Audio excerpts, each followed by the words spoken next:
கவலையின்றி சுவாசியுங்கள். உலகின் தலை சிறந்த மருத்துவர்கள் நுரையீரல் புற்றுநோய் சிகிச்சை அளிக்கிறார்கள். தங்கம் புற்றுநோய் சிகிச்சை மையம், நாமக்கல் மற்றும் Kanpur. GT Holidays, South India's #1 travel brand. You know you are special when you're with GT Holidays. உண்மையை சொல்ல போனா அதானியோட கையொப்பம் போட்டு இந்த வேலையை ஆரம்பிச்சவங்க ஜெயலலிதா.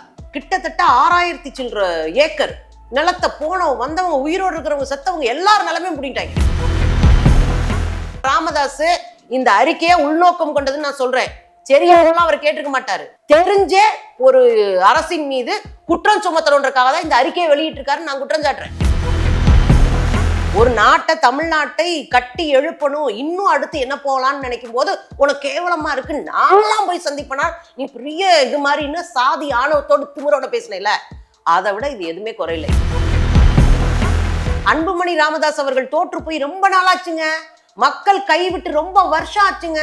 எப்ப ஜெயிச்சாரு சொல்லுங்க கடைசியா? நான் என்ன கேட்கிறேன், பிஜேபி கூட்டணி ஆள் தானே, போய் தொண்டையை பிடிச்சு கேள. இதே அசிங்கப்பட்டதெல்லாம் போய் பேச.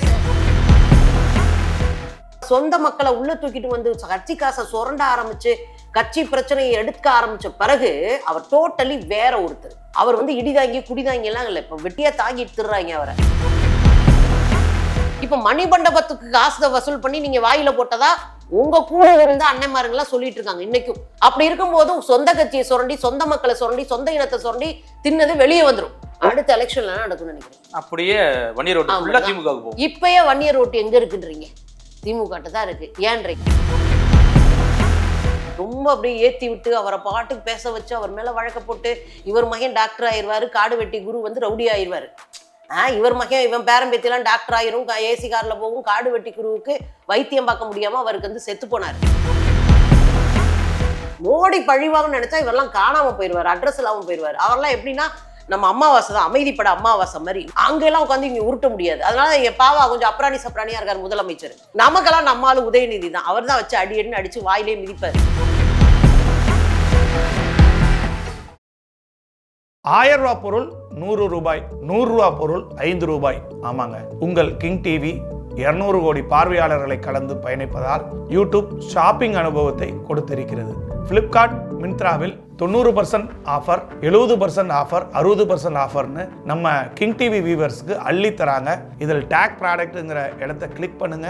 உங்களுக்கு பிடிச்ச ப்ராடக்டை இன்றே ஆர்டர் செய்து இந்த சந்தோஷத்தை கொண்டாடுங்கள். கிங் டிவி நேயர்களுக்கு வணக்கம். இன்றைய சிறப்பு நேயர்களில் நம்முடைய இணைந்திருக்கும் சிறப்பு விருந்தினர் பேராசிரியர் சுந்தரவழி அவர்கள். அக்கா வணக்கம். வணக்கம் தம்பி, எப்படி இருக்கீங்க? ரொம்ப நல்லா இருக்கேன். அதானி விவகாரத்துல தமிழ்நாடு அரசுக்கும் பங்கு இருக்கு, இதை உரிய விசாரணை பண்ண சொல்லி ராமதாஸ் ஒரு கோரிக்கை எழுப்பியிருக்காரு. இது குறித்து தமிழக முதல்வர் ஸ்டாலின் அவர்கள் அவருக்கு வேலை இல்லை, அதனால எது வேணாலும் பேசுவார் அப்படின்னு சொல்லியிருக்காரு. இது எப்படி எங்க அப்பாவை 86 வயது மருத்துவர் ஐயாவை எப்படி அசிங்கப்படுத்தலாம், இப்படி ஒரு முதல்வர் ஆணவ பேச்சு பேசலாம் அப்படின்னு சொல்லி நேற்று ஏகப்பட்ட இடத்துல போராட்டங்கள் வெடிச்சது. முதல்வர்கள் மன்னிப்பு கேளுன்னு சொல்லி இந்த விவகாரத்தை எப்படி பாக்குறீங்க? இந்த விவகாரம் ஆக்குனது யாருன்னு பாக்குறேன். ரொம்ப தெளிவா அரசு மௌனமாக இருந்தா நீ இந்த கேள்வியை கேட்கறது ஒரு நியாயம். ஆமா, அரசு பதில் சொல்லுது. நீங்க இந்த பதிலை செந்தில் பாலாஜி வெளிப்படையா சொல்றாரு. பத்திரிகையாளர்கள் மீட்டிங்கை கூப்பிட்டு பத்திரிகையாளர் மன்றத்துல அவர் தெளிவா சொல்றாரு. செந்தில் பாலாஜி என்ன சொன்னாரு? இங்க பாருங்க, நாங்க ஒரு யூனிட் கூட அதானி கிட்ட வாங்கல, அதானி கிட்ட பேசல. இது என்னன்னா ஒன்றிய அரசாங்கத்தினுடைய அந்த விண்ட் மில்லோடைய இதை கன்சியூம் பண்ற அந்த அமைப்பு கிட்ட இருந்துதான் நாங்க மின்சாரத்தை 3 வருஷமா வாங்குறோம். உண்மையை சொல்ல போனா அதானியோட கையொப்பம் போட்டு இந்த வேலையை ஆரம்பிச்சவங்க ஜெயலலிதா. அந்த காலகட்டத்துல அது நமக்கே தெரியும், நம்மளே பேசியிருக்கோம். அவங்க சூரிய மின்சாரம், சோலார் பவர் அந்த இது இருக்கு இல்லையா, சோலார் பவர் அந்த இதை வைக்கும்போது தமிழ்நாட்டுல நம்ம ராமநாதபுரத்துல கிட்டத்தட்ட 6000 சில்லற ஏக்கர் நிலத்தை போனவங்க வந்தவங்க உயிரோடு இருக்கிறவங்க செத்தவங்க எல்லாரும் நிலமையும் முடிட்டாங்க.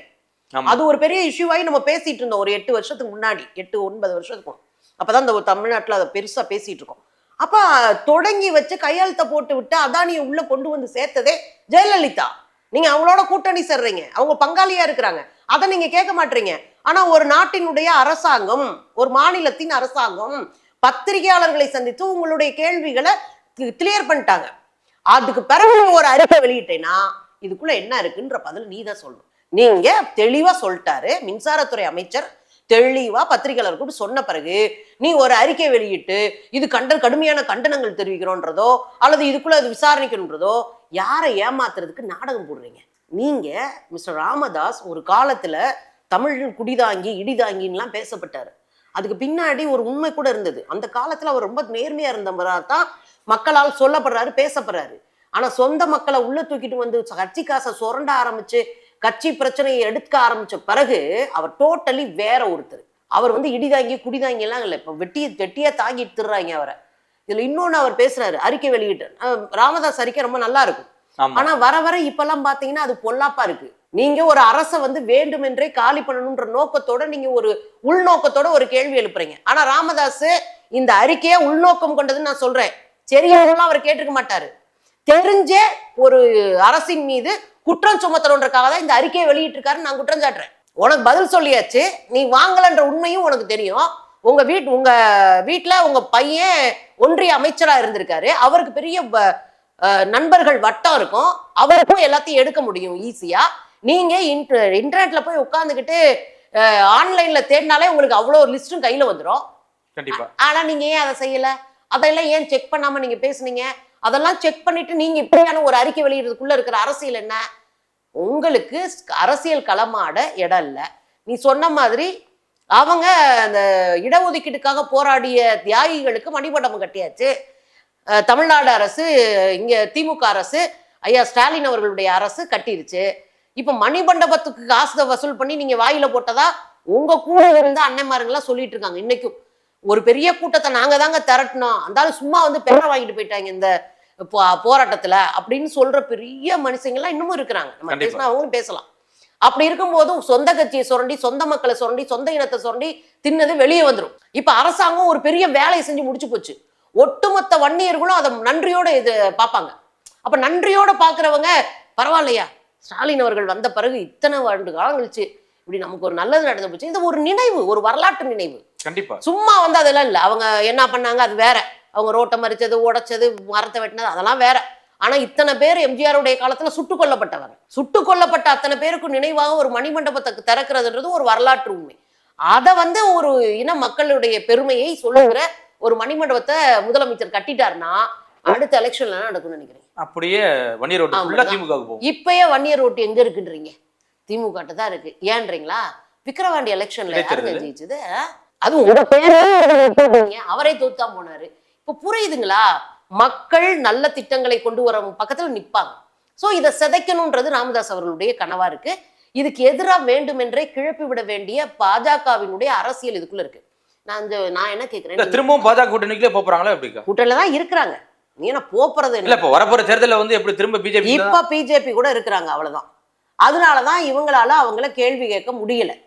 நீங்க அதானி குறித்து நம்ம 1000 கேள்விகளை கேட்டிருப்போம். அதானி ஹிண்டன்பர்க் அறிக்கை வந்தப்போ, ஹிண்டன்பர்க் அறிக்கையோட சேர்த்து 2வது அறிக்கை ஹிண்டன்பர்க் வந்த போது, சிபிஐ பற்றி ஹிண்டன்பர்க் வந்து பேசிய போது, பல்வேறு அமைப்புகள் அதானி எவ்வளோ அயோக்கியத்தனம் பண்ணியிருக்காரு, ஷீல்டு கம்பெனிஸ் எல்லாம் வச்சு, அதாவது பொய் கம்பெனிகளை வச்சுட்டு அங்க போய் வாங்குறதா எவ்வளவு உள்ளடி வேலை பார்த்திருக்காருன்றது சொல்லியிருக்கு. இன்னொன்னு சொல்லுங்க, நாம அதானி கிட்ட நிலக்கரி வாங்க மாட்டோம், அது ஒரு பெரிய இஷ்யூ ஆச்சு. எதுக்கு நிலக்கரி வாங்க மாட்டோம்னா, அதானி இப்ப சிங்கப்பூர்ல நிலக்கரி வாங்குறாருன்னா சிங்கப்பூர்ல இருந்து நேரா இந்தியா கொண்டு வர முடியும். ஆனா நேரா இந்தியா கொண்டு வர மாட்டாரு. அதானி சிங்கப்பூர்ல வாங்கி மலேசியா போய், பினாங்கு போய், சவுதி போய், இலங்கை போய் இப்படி வருவாரு. எதுக்கு இந்த சொத்து? இப்படி வர்றதா பில்லு காட்டுவாரு. ஆனா நேராதான் வந்திருப்பாரு. இப்ப இவ்வளவு பெரிய ரவுண்டுக்கான பொருளாதாரம் இருக்குல்ல, பில் இருக்குல்ல, அந்த சிப்ல ஏத்திட்டு போய் ஷிஃப்டிங்கான பில் இருக்குல்ல, அது வந்து ஒரு 2 மடங்கா ஏறிடும். அப்ப இந்த போலி பில்ல, அதுதான் கடந்த ஆட்சியில் அதிமுக ஆட்சியில 3000 கோடி நிலக்கரி ஊழலா? நிலக்கரி ஊழல இதெல்லாம் அவங்க வாங்கிக்கிட்டாங்க. அவங்க கிட்ட காசை வாங்கி இவங்க செமிச்சு விட்டு தின்னுபிட்டு கொடுக்குற தரமற்ற நிலக்கரிகளை வாங்கி குமிச்சு விட்டு, இதுதான் அங்க நடந்தது. இப்படி 4 இடத்துல நீங்க தாண்டி வரும்போது பில்லு ஏறுது. நீ தக்காளியை நம்ம சந்தையில வந்து நம்ம பக்கத்து தோட்டத்துல இருந்து கொண்டு வந்து விற்கிறா ஒரு இருக்கும், அவன் ஆந்திரால இருந்து கொண்டு வந்தா தக்காளி விலை ஒரு ஒண்ணா இருக்கும். அதுதான் இப்ப இந்த நிலக்கரியோட விலை. இவங்க கொண்டு வந்து இங்க தள்ளோன்னா இது நம்ம வாங்க மாட்டேன்றோம். நிலக்கரியும் தரமற்றதா இருக்கு. போன ஆட்சியில வாங்கி குமிச்சுட்டாங்க. அம்புடு நிலக்கரி 1.25 லட்சங்க நிலக்கரி ஊழல், 1.25 லட்சம் கோடி. அதெல்லாம் பாதி நிலக்கரி காணான்ட்டாங்க. காணா எங்க வரவே இல்லை, பில்லு போட்டிருக்காங்க உள்ள உட்காந்துட்டு. அப்ப அதை வந்து இப்ப சரி பண்ணி நான் வெளியே கூட நான் நல்ல நிலக்கரி வாங்கிக்கிறேன். எனக்கு வந்து மின் உற்பத்திக்கு அதுக்கேற்ற மாதிரி கிடைக்கும்.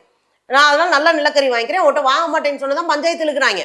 அப்ப நான் என்ன கேட்கிறேன், இவ்வளவு அறிக்கைகள், வெளிநாட்டு பத்திரிகைகள் சவால் விட்டு நீ அமெரிக்காவா என் மேல கேஸ் போடு, நான் எல்லா டாக்குமெண்ட் வச்சிருக்கேன், நான் வச்சிருக்கேன் இந்தாயா அப்படின்னு தூக்கி போட்டுருக்கு. சிபி இன்னைக்கு வரையும் ஒரு கேள்வி கேட்கல. 2 லட்சம் கோடி இறங்குது, மறுநாளே ஏறுது. எப்படி ஏறுச்சு? அதானே என்னடே நீங்க எல்லாம் சேர்ந்து உட்காந்துட்டு ஆடிட்டு கிடப்பீங்க, இந்த பெருசு வீட்டுல சும்மா உட்காராம உட்காந்து கேள்வி கேட்டுக்கிட்டு இருக்கோம். அப்ப இது பூரா செட்டப் தானுங்க. நீ யார கேட்கணும்? சங்கில மிதிச்சிருக்க வேணாமா காவிகளை? இல்லக்கா, இப்ப அந்த அமெரிக்கா நீதிமன்றமே பிடிவாரன் போட்டிருக்கு. அதான் அது வந்து கிட்டத்தட்ட ஒரு 3 நாட்கள் கழிந்து வந்து இது மாதிரி தமிழ்நாடு அரசு இதுல ஊழல்ல கலந்துருக்கு அப்படின்னு சொல்றதை என்ன எப்படி எடுத்துக்கிறது? ஆந்திராவில் அவர் 1500 கோடிக்கு மேல வந்து நிலக்கரிக்காக கொடுத்துருக்கிறதா, அதாவது மின்சார விநியோகத்துக்காக கொடுத்துருக்கிறதா இது பண்ணியிருக்காங்க. ஏன் இங்கேயே மின் விநியோகத்தை அதானிக்கிட்டு தான் கொடுத்துருக்காங்க. எங்க பாண்டிச்சேரியில பாஜக ஆட்சியில மின் விநியோகம். ஆமா, அது டேஞ்சர் தம்பி. நிறைய பேர் தெரியாம உட்காந்துட்டு இருக்காங்க, பேப்பர் வாசிக்காம உட்காந்துட்டு அப்படியே இதுன்னு எழுதிக்கிருக்காங்க சமூக வலைத்தளத்துல. மின் விநியோகம்ன்றது அரசு தான் செய்யணும். அவங்க தான் மீட்டர் வைப்பாங்க, அவங்க தான் வந்து ரீடிங் எடுப்பாங்க. அதுவே நமக்கு தலைப்பிக்கிற அளவுக்கு இருக்கு. ஆமா, ரீடிங் எடுப்பாங்க, அதை நம்ம போய் கட்டுவோம். அது ஒரு நல்ல நிர்வாகம், பல ஆயிரம் பேர் வேலை பார்க்குற ஒரு நிர்வாகம். இதை நீங்க தனியார்கிட்ட கொடுக்குறீங்க. அதானி கிட்ட முத கொடுத்துருக்கீங்க. பாண்டிச்சேரியில வந்து 5-6 வருஷம் ஆச்சு கிரண்பேடி பீரியட்ல. அப்ப நீங்க விநியோகத்தை ஒரு தனியார்ட்ட கொடுத்தா என்ன பண்ணுவான்? அவன் ஒரு மீட்டரை வைப்பான், அந்த மீட்டருக்கு ஏத்த மாதிரி பில்ல போடுவான். அதுல இந்த மக்கள் எவ்வளவு நசிவடைவாங்க? அவன் என்ன கணக்குல நம்ம கிட்ட காசு வாங்குறான்னு தெரியுமா? இப்போ பெருமுதலாளி பெரிய முதலாளி ஆகிட்டே போவான். நம்ம ஒண்ணுமில்ல வந்து கஞ்சிக்கலாம கோவணமற்றவர்களை தெருவுக்கு வருவோம்ல. இந்த மின் விநியோகத்தை கொடுக்கலாமா? பாவிங்க இங்க இருக்கிற காவி கூட்டம் அதை கொடுக்குது. உங்களுக்கு புரியுதா? அப்ப இது சாதாரண விஷயமே இல்லை. இங்க பேசின உடனே தமிழ்நாட்டுக்குள்ள வந்துட்டாரு. தமிழ்நாட்டுக்குள்ள அவங்க வந்ததுக்கு யார் காரணம்? முதல்ல ராமதாஸ் அவர்களுக்கு தெரியாதா எதுக்கு இந்த நாடகத்தை நடிக்கணும்? எனக்கு தெரிஞ்ச வரை கூட்டணியில இருந்தாங்க. அதான் கூட்டணி தர்மத்தை காப்பாற்றுவதற்கும் கூட்டணி மானத்தை, அப்ப மட்டும் இல்லைங்க, இப்பயும் தான் சொல்றேன், கூட்டணி மானத்தை காப்பாத்துறாராம். மோடி மானத்தை இவர் காப்பாத்துறாராம். உங்களுக்கு ஆனா திரு அன்புமணி அவர்கள் தமிழ்நாட்டோட மானம் அமெரிக்கால கப்பல் ஏறுது அப்படிங்கிறாரு. தமிழ்நாட்டோட மானம் எங்க? இது அது ஆதாரத்தை எடுத்து போடுங்க. மிக தெளிவா 3 வருஷம் வாங்கல. அப்ப தமிழ்நாட்டு மானம் போச்சுன்னா அது உங்க காலத்துல நீங்க அவங்களோட உட்கார்ந்து இருக்கும் போது மானம் போயிருக்கும். அந்த மானத்துக்கு நீங்க தான் சேல துணி எடுத்து கையில கொடுக்கணும். சரியா? தமிழ்நாட்டுக்கு அதை புரிஞ்சுக்கணும். சும்மா உருட்டுறது. அன்புமணிக்கு என்னன்னா அரசியல் பண்ண முடியலங்க. இங்க ஒட்டுமொத்த அரசியலையும் சமூக நீதி அரசியலா பிளான் பண்ணி எடுத்துட்டு போறாரு. எல்லோருக்குமான அரசியலா மாத்தணும்னு ட்ரை பண்றாரு. நம்ம அதை ஒண்ணுமே செய்யாம உட்கார்றத விட அதை வரவேற்கலாம். நான் அதை தான் சொல்லுவேன். அப்ப அவர் வெளியே வர்றாரு, அவர் தடுத்து நிறுத்தணும், மக்களை இது பண்ணும். அன்புமணி ராமதாஸ் அவர்கள் தோற்று போய் ரொம்ப நாளாச்சுங்க.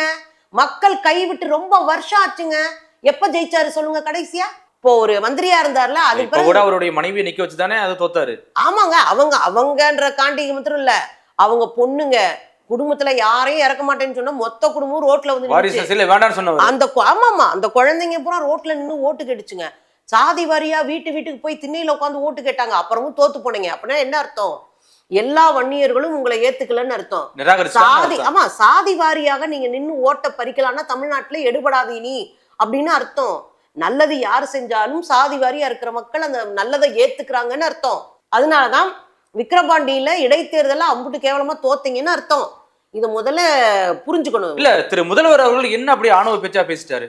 ஏங்க ராமதாஸ் அவர்கள் இதுக்கு முன்னாடி ஒரு வார்த்தை பேசினாரு, நான் எதுக்கு அவர் போய் பார்க்கணும், அதோட இது வந்து ஆணவ பேச்சா இருக்கு அப்படிக்கா? நீங்க அதெல்லாம் பெரியவங்க பேசுறது, 80 வயசுக்கு மேல பேசுறது, அதனால அது ஆணவ பேச்சுக்குள்ள வராது.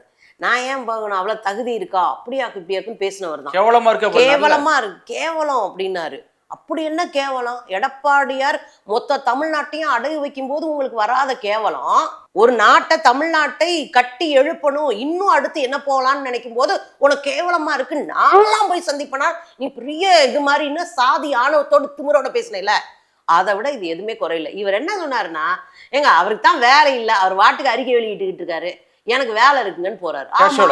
ஆமா ஆமான்ற, உனக்கு வேலை இல்லைன்னு தான் சொல்றேன். நீங்க ரிட்டையர்ட் ஆயிருங்க. நீங்களும் உங்க பையனுக்கும் வேலை இல்லை தமிழ்நாட்டுல. இங்க சாதி அரசியல் எடுபடாது, மத அரசியல் எடுபடாது. அதெல்லாம் இந்த காலம் மாறிக்கிட்டு இருக்கு. சமூகம் நல்லது செய்யறவங்க, வளர்ச்சி செய்யறவங்க மக்கள் அங்கீகரிக்க ஆரம்பிக்கிறாங்க. அதனாலதான் புரிஞ்சுக்கோங்க நீங்களும் உங்க மகனும் அப்படின்னு நம்ம சொல்றோம். இப்ப வெட்டியா வேலை இல்லாம இருக்கனாலதான் நீங்க வாட்டுக்கு அறிக்கையா வெளியிட்டுருங்க. சமூக வலைதளத்துல போய் பாருங்க, அவ்வளவு கேவலமா எழுதிட்டு இருக்கானுங்க பொம்பளை பிள்ளைங்களை. அதை தடுத்து நிறுத்த வக்கு கிடையாது. ஆனா உட்காந்துட்டு இங்க உட்காந்துட்டு நாங்க அறிக்கை வெளியிடுவோம் அப்படின்றது. நான் என்ன கேட்கிறேன், பிஜேபி கூட்டணி ஆள் தானே, போய் தொண்டையை பிடிச்சி கேள. இதே அசிங்கப்பட்டதெல்லாம் போய் பேச. ஏன் பேச முடியல? ஏன் மோடியை கேள்வி கேட்க முடியல? ஏன் அண்ணாமலையை கேள்வி கேட்க முடியல? ஏன்னா உங்களால அங்க கேள்வி கேட்டா சீட்டு போயிடும். கொடுத்த இல்ல சீட்டு போயிருமா இல்ல வேற ஏதாவது இடி ரைடு எதுவும் வருமா? இடி ரைடு கட்டாயம் வருமே. ஏன்னு கேக்குறீங்களா? அன்புமணி ராமதாஸ் அவர்கள் மீது ஒரு வழக்கு இருக்கு, ஊழல் வழக்கு. இவங்க எல்லாம் ஊழலை பத்தி பேசிக்கிறாங்க, ஊழல் வழக்கே இருக்கு அவர் மேல. அவரு அந்த சுகாதாரத்துறை அமைச்சராக இருந்த போது மெடிக்கல் காலேஜஸ்க்கு அனுமதி கொடுப்பதற்காக இவர் லஞ்சம் வாங்கிட்டாரு, இவர் மேல வழக்கு இருக்கு. இவர் தான் ஊழலை பத்தி பேசிக்கிட்டே இருக்காரு. நான் என்ன சொல்றேன், அதற்காகத்தான் இப்ப கூட்டணி போயிருப்பாருக்கா 2024 நாடாளுமன்ற தேர்தல். நீங்க இதுனா அத பழைய கேஸ தூசி தட்டிடுவேங்க. நம்ம எல்லாம் குறைந்தபட்ச நாகரிகத்தோட நடப்போம். ஒரு பழி வாங்கணும்னு நினைச்சா கூட இந்த ரேஞ்சுக்கெல்லாம் பழி வாங்க மாட்டோம். நம்ம மோடி ரேஞ்சுக்கெல்லாம் யாராலையும் பழி வாங்கவே முடியாதுங்க. அவரு அப்படியே கிரிமினல், சரியான கிரிமினல். அவர் ரேஞ்சுக்கு யாரையும் பழி வாங்க முடியாது. அவர் வந்து பழி வாங்கணும்னு நினைச்சாருன்னா இவரெல்லாம் அடையாளம் இல்லாம போயிடுவார். அந்த பயம் இருக்கு. மோடி பழி வாங்கணும்னு நினைச்சா இவரெல்லாம் காணாம போயிடுவார், அட்ரஸ் இல்லாம போயிடுவார். அவரெல்லாம் எப்படின்னா நம்ம அமாவாசை தான், அமைதிப்பட அமாவாசை மாதிரி முதுகுல கை போட்டாருன்னா சோசியக்காரனை கூப்பிட்டு வச்சு டொப்புன்னு சொல்லிட்டு, ஏன்டா ஓங்காரமே தெரியல, இங்கே வந்து பேசிக்கிருக்க, நீ எத்தனை நாள் இருப்பனே தெரியல, ஆனா நான் சீக்கிரம் செத்துவேன், இனி வாட சொல்றேன்னு சுட்டு போடுவார்ல, அதே கேரக்டர் தான் மோடிஜி. அங்கெல்லாம் உட்காந்து இங்க உருட்ட முடியாது. அதனால எங்க பாவா கொஞ்சம் அப்ராணி சப்ராணியா இருக்காரு முதலமைச்சர். முதலமைச்சர் யாரும் வெடுக்குன்னு பேச மாட்டாரு, அமைதியா இருக்காரு, சாஃப்டா போறாரு, சாஃப்டா போயிருவாரு, அவ்வளவுதான். நமக்கெல்லாம் நம்ம ஆளு உதயநிதி தான். அவர் தான் வச்சு அடின்னு அடிச்சு வாயிலே மிதிப்பாரு. அவர் நம்ம டைப் ஆஃப் ஆளு. அவர் அந்த அரசியல் நமக்கு ஓகே. இவர் பாவம் பெரியவர், அமைதியா போயிடுறாரு, அது நாகரிகம் கூட. சும்மா சும்மா ஊட விழுந்துக்கிட்டு புரண்டிக்கிட்டு ஊட விழுந்துக்கிட்டு பேசிக்கிட்டு ஊட விழுந்து எதுக்கு? நீ தான் அரசியல்லே இல்லை, எதுக்கு ஓரமா உட்காரு, நியாயமா கேள்வி கேளு. நம்ம வந்து யாரையும் கேள்வி கேட்க கூடாதுன்னு சொல்ல, நியாயமா கேள்வி. தப்பு யாரு செஞ்சாலும் சட்டையை பிடிச்சு கேளு, பயம் இருக்கணும், அது வேற. முதல்வர் கேட்ட மாதிரி அதனே கேட்கலாமே. அதான் அதானிய கூட நீ கேட்க ரைட்ஸ் இல்லைங்க. நீ அதானி கேட்க முடியாது, மோடியை கேளு. ஏயா இத்தனாயிரம் 3500 கோடி ரூபாயை இந்த மகாராஷ்டிரா எலெக்ஷனுக்கு கண்டெய்னர்ல அனுப்பி விட்டுருக்காரு குஜராத்ல இருந்து. அப்பா, அவனுக்கு 3500 கோடி ரூபாய் கண்டெய்னர்ல குஜராத்ல இருந்து மகாராஷ்டிராக்கு வந்திருக்கு. அந்த காசை கொடுத்து, அதனாலதான் நாள் எலெக்ஷனுக்கு நாள் 5 கோடி ரூபாயோட அவங்க, அது அவர் பேர் என்னன்னா வினோத் வந்து மாட்டினார். அவர் தான் அங்க மாநிலத்தினுடைய பொறுப்பாளர். மேபி அவரை முதலமைச்சர் ஆக்குறதுக்கும் முயற்சி நடந்துட்டு இருக்கு. ஆமா, வினோத் தாவ்டே அப்படின்னு. அவர் தான் அங்க, அவர் கையும் களமா பிடிச்சாங்களே 5 கோடி ரூபாய், அதெல்லாம் இவர் காசு. இப்ப இதெல்லாம் நீங்க கேட்கணும்ல.